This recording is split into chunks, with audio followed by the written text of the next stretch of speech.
ये है M1 iPad Pro। करते हैं इसका रिव्यू फुल डिटेल अपने तरीके से और साथ यहाँ पर लास्ट में बताएंगे कि भाई आपको इसको परचेज करना चाहिए कि नहीं, क्योंकि ये जो चीजें हैं वो सबसे मेन पॉइंट पे आती है और आपका जो परचेज गाइड है वो चेंज हो सकता है। तो यहाँ पर अभी ये जो रिव्यू है वो स्टार्ट करते हैं। सबसे पहले यहाँ पर मेरा फर्स्ट रिएक्शन क्या है। मेरा ये जो M1 iPad Pro आया था जून महीने में, यही महीने में लिया है। जब मैंने यहाँ पर इसका बॉक्स खोला तो यहाँ पर मैंने बहुत सारी चीजें हैं जो नोटिस की है।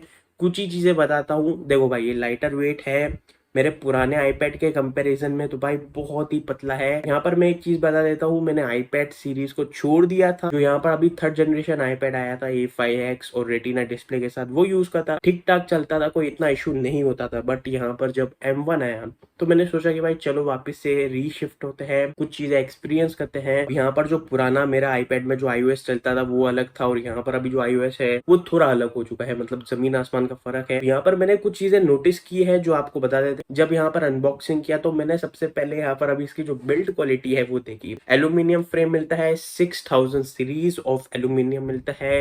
ये iPad Pro 2018 से मेंशन किया गया था वेबसाइट पे, बट ये चीज रिमूव कर दी है। तो यहाँ पर मेरा एक क्वेश्चन है, मैंने 80,000 रुपीज इस पे स्पेंड कर दिया है, 256 GB लिया है, क्योंकि अगर यहाँ पर ट्रू एप्स आती है फ्यूचर में मैं यूज करूंगा तो मुझे ये चीजों की नीड होगी, तो उसके हिसाब से जो स्टोरेज है वो इनफ होनी चाहिए। यहाँ पर अभी टॉपिक पे आता है तो यहाँ पर अभी आपको इतना थिनर फॉर्म फैक्टर मिलता है जो प्राइस पॉइंट के हिसाब से बहुत ही इंटरेस्टिंग है। बट यहाँ पर कुछ चीजें हैं, इश्यूज है। देखो भाई, अगर आप सिंपल भाषा में समझना चाहते हो ना, तो भाई अगर इसको मैं यूज करता हूँ डे टू डेली बेसिस में, मैं तो इसको कवर उतार के इतना यूज नहीं करता हूँ। और ये मेरे लिए एक बहुत वियर्ड बात है, क्योंकि एप्पल का जो प्रोडक्ट है सारे के सारे कभी ना कभी कवर उतार के यूज कर रहा हूँ। आपके सामने अभी ऐसे कवर उतारा है और 2 हाथों से पकड़ता हूँ, क्योंकि रिस्क है अगर ये बाई चांस गिरा तो डिस्प्ले क्रैक हुई तो ये बहुत ही महंगा सौदा हो जाएगा और उससे मेरा नुकसान भी हो सकता है। अगर आपके पास M1 iPad Pro है, 2018 iPad Pro है, iPad Air 4 है, तो वो चीजों को आपको बहुत ही सेफ रखना होगा। आई नो यहाँ पर एप्पल ने बहुत अच्छी चीजें इंप्लीमेंट की है, उसको एनहेंस करने की बहुत ही जरूरत है। iPadOS 15 जो आने वाला है वो M1 iPad Pro को किल कर देगा और वो चीजों से वो चीजें अच्छी हो जाएगी। बट स्टिल यहाँ पर अभी मैं इसको बोलूंगा iPad Pro को किलर, स्मार्टर, स्मूथर। अब ये जो चीजें हैं वो अभी मैंने क्यों बोली है, आपको कुछ चीजें यहाँ पर अभी रिलेटेड नहीं दिखेंगी, क्योंकि ये जो चीजें हैं वो फ्यूचर में iPadOS 15 की वजह से रिलेटेड दिखेगी। तो यहाँ पर अभी बात करते हैं कैमरा क्वालिटी के बारे में। तो फ्रंट और बैक से कैसे फोटोज अच्छे आते हैं, ये मैंने इसके फ्रंट कैमरा से फोटो खींचा है आउटडोर कंडीशन में। तो यहाँ पर आप देख सकते हो कि भाई कैसी क्वालिटी आती है। और इवन ये जो फोटोज लिए हैं वो बैक कैमरा से लिए हैं, तो ये चीज भी आप नोट कर सकते हैं। तो यहाँ पर एक चीजों से आइडिया हो जाता है कि भाई ये जो कैमरा है वो बहुत ज्यादा इंप्रूव है। फ्यूचर में कैमरा रिव्यू वाला एक थोड़ा डिटेल से वीडियो आएगा और यहाँ पर मैं एक्सपेक्ट करता हूँ iPadOS 15 में हमें कुछ कैमरा में जो iPad Pro M1 के साथ कुछ ट्वीक्स देखने को मिले, स्पेशली फ्रंट और बैक कैमराज में। तो ये चीज भी आप नोट कर सकते हैं। अब यहाँ पर अभी बात करते हैं M1 चिप रिव्यू। जून 1 से अभी तक जून 6 में यूज किया हूँ और मेरा जो ओपिनियन है वो यही है कि भाई ये जो प्रोसेसर है वो हर बेंचमार्क को जो A12X A12Z का है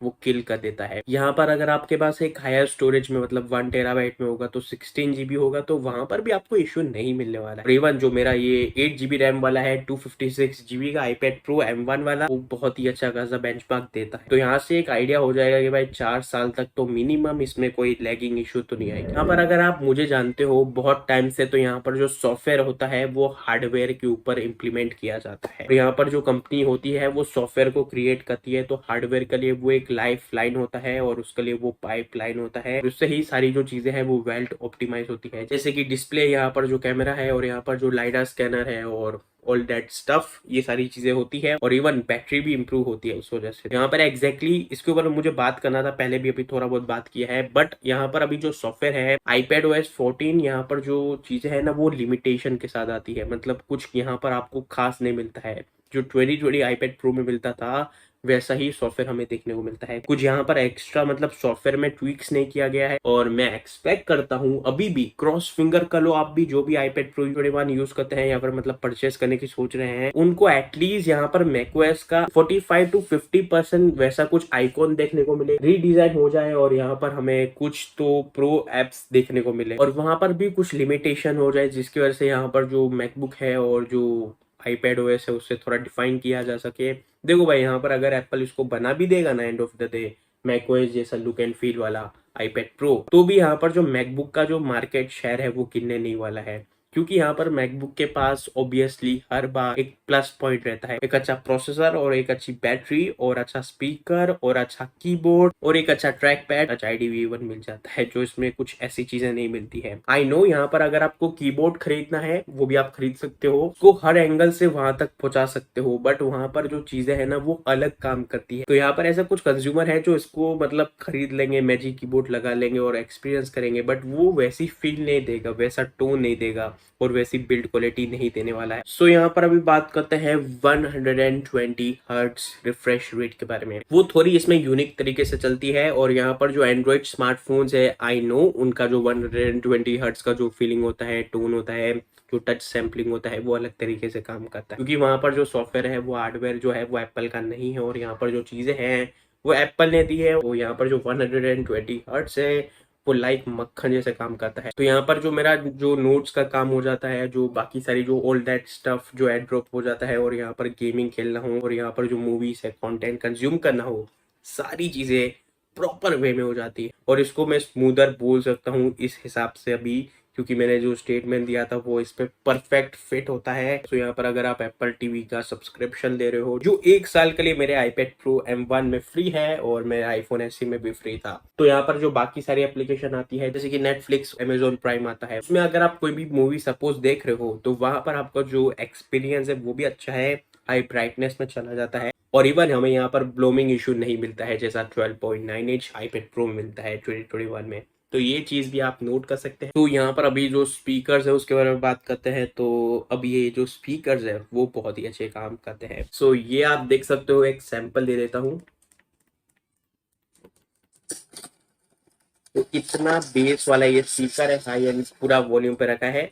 अब कम कर देता हूँ तो आपको एक आइडिया हो जाता है कि भाई ये जो बेस देता है और जो इसके क्रिस्प है, जो डिटेल देता है, ये जो स्पीकर क्वालिटी है ना वो बहुत ही औसम है और यहाँ पर कोई मार्केट में इसके कंपैरिजन में भी नहीं आता है। तो यहाँ पर एग्जैक्टली जो माइक्रोफोन क्वालिटी है, अब यहाँ पर जो M1 आईपैड प्रो से अभी आप यहाँ पर इसकी जो माइक्रोफोन क्वालिटी है वो आप सुन सकते हो, यहाँ पर इसकी जो माइक्रोफोन क्वालिटी है वो आप सुन सकते हो एंड ये मेरे स्मार्टफोन से थोड़ी अच्छी है। और यहाँ पर अभी USB-C के बारे में बात करते हैं, तो यहाँ पर जो M1 आईपैड प्रो है वो थंडरबोल्ट 4 के साथ आता है। अब देखो भाई मेरा यहाँ पर कोई PC के साथ जो कनेक्शन है वो होता नहीं है, यहाँ पर अभी जो मेरा आईफोन है उसके साथ शूट हो जाता है, एड्रोप से ट्रांसफर कर देता हूँ, दैट्स इट। यहाँ पर उससे ज्यादा कुछ काम नहीं होता है, तो ये चीज आप नोट कर सकते हैं। तो यहाँ पर अभी बात करते हैं कि भाई मैंने इसको क्यों परचेज किया। देखो भाई मुझे 120 हर्ट्ज चाहिए था और यहाँ पर जो लाइडा स्कैनर है उसकी नीड नहीं थी और यहाँ पर मुझे स्पीकर्स भी क्वाड स्पीकर्स चाहिए थे और ऊपर से यहाँ पर जो M1 प्रोसेसर है वो भी चाहिए था। यहाँ पर कुछ चीजें हैं जो यूज इतनी नहीं होगी,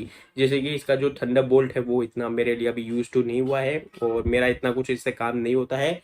और यहाँ पर जो लाइडा स्कैनर है कुछ इसका काम नहीं, मेरा तो ये कचरा वेस्ट हो गया पैसा। तो यहाँ से एक चीज क्लियर अप हो जाती है, अगर आपको 120 हर्ट्ज चाहिए, M1 प्रोसेसर चाहिए, अच्छा स्पीकर चाहिए और माइक्रोफोन चाहिए और फास्टर डेटा ट्रांसफरिंग चाहिए, तो ये जो चीजें है उससे आप परचेस कर सकते हो। अगर आपको यहाँ पर नॉर्मल काम करना है, बट यहाँ पर अगर आपको प्रो जैसा डिजाइन चाहिए और यहाँ पर बाकी सारी जो चीजें है वो इतनी हाई लेवल की नहीं चाहिए, तो iPad Air 4 is the better deal. So यहाँ पर सारी चीजें क्लियर अप करती है। So that's about it. यहाँ पर अगर आपका कुछ भी क्वेश्चन है, डाउट है, इशू है, प्रॉब्लम है, वीडियो में कुछ समझ में नहीं आया है, तो नीचे कॉमेंट सेक्शन बिलो में कमेंट कर सकते हो। और इसका जो ESR का ये कवर है बहुत दिनों से यूज कर रहा हूँ, तो इसका भी रिव्यू आने वाला है, अनबॉक्सिंग में भी आ जाए, पता नहीं, श्योरिटी नहीं है।